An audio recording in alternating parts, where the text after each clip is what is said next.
ustazah ongko marah ongko pan itu bagus ya tak pan ari ustazah mah kuda ke oh bareng geus nasib baik geus aya tulisan amanan gigi di Lauhil Mahfuz meureun aing teu kudu hese-hese asup ka sorga ku sabab candung geus cukup berenana geus kakak beda nangis kawin deui cicing we pan meureunnya si ustadna teh eta Kang ngomong atuh geus kawin deui emang ai bebeja pasti marah itu bebeja tuh kan ngarana geus kanyawan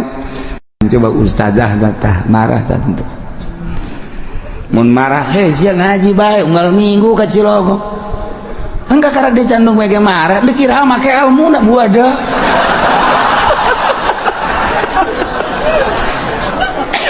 eta kos kitu tah aja sok malikeun nyana hei ulah sok aja kos kitu guruna ge guruna can nyandung mun guru geus nyandung los tungtung nama kaing we kabeh teu beres